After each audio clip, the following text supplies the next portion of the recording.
Heyo, welcome to the world's best and coolest art tutorial. I've been getting one singular question about working with limited color palettes, or I guess just messing with colors. So I wanted to. It's really I don't know how to explain it over text. So I was like, you know what I'll do? Film an entire video. So here I am. I chose this palette. I'm gonna do just like a quick drawing.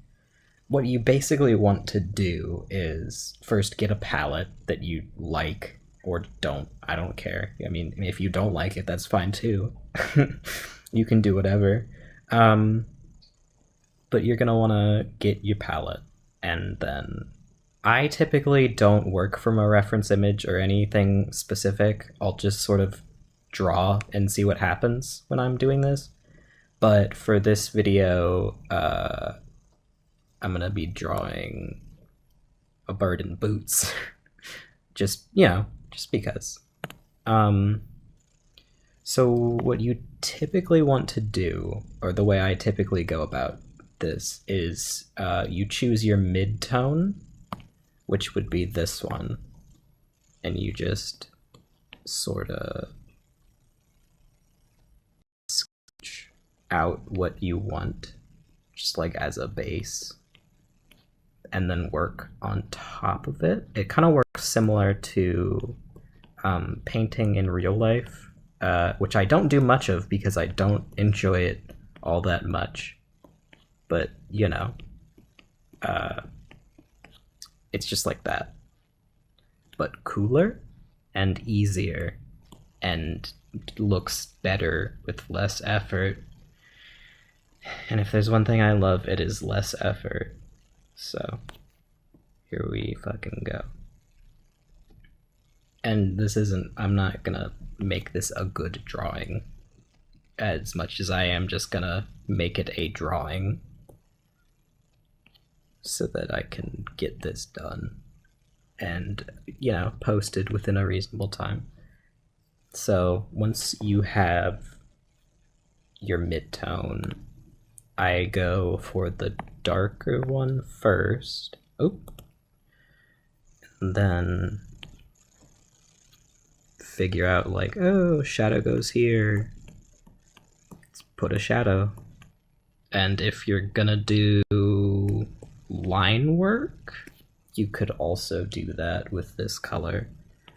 Or, it depends on how many darker tones you have. In this palette in particular, I'm working with, how I've split it up is I'm working with this half as the bird and this half as the boots.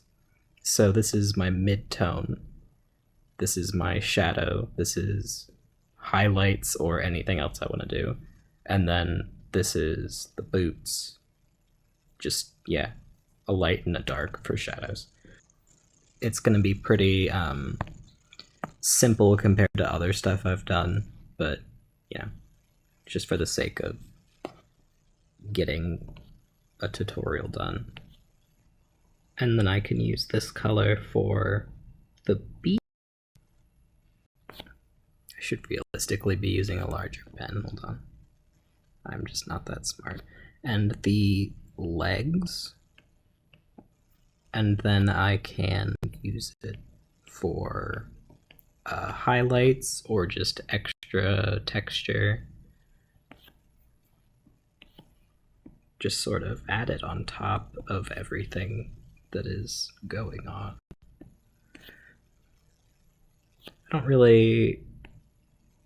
This is like the method of art that I do when I'm just trying to have fun, because in college, in art school,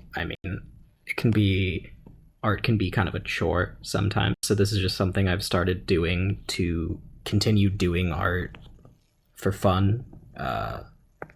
So I don't think too hard about what I'm doing or how it'll look. I just sort of like to go and see what comes out. So it's just not, you just sort of have to not think that hard and just do whatever comes naturally, I guess. And just try to enjoy what you're making. And hopefully people will enjoy what you've made.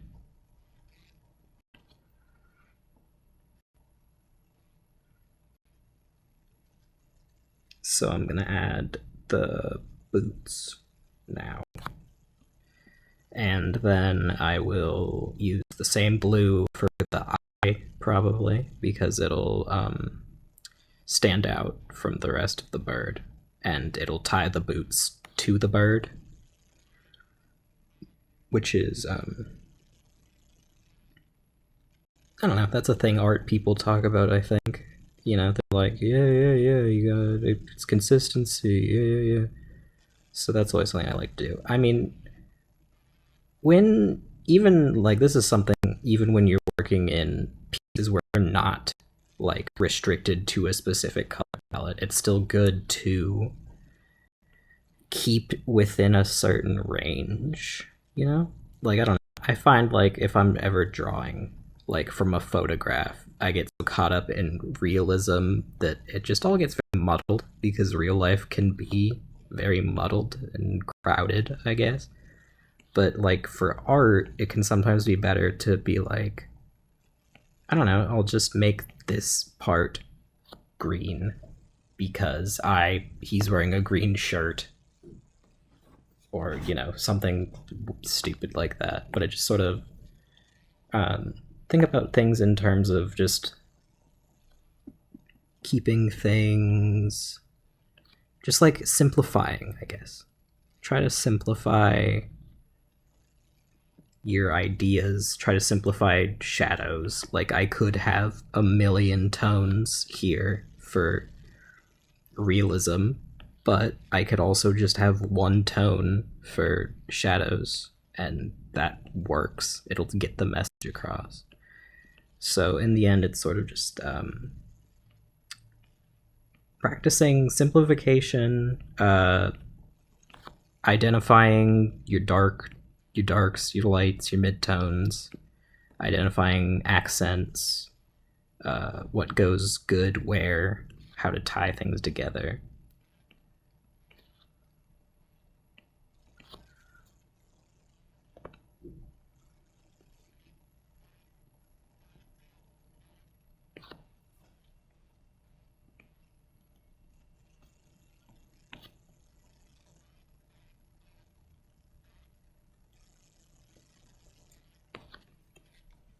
And that's basically it. I mean, this obviously isn't like a masterpiece, but I didn't want to make this video too long, so I'm not gonna sit here in silence for like half an hour, which is I normally spend like half an hour to an hour on these, and I try to do one every day, because it's good for keeping productivity up. Like if I don't, I find that sometimes if I'm not doing art every day, that I feel pretty like, oh man, I didn't get anything done today, boo. So just doing something small is good, and it's awesome and sick and cool.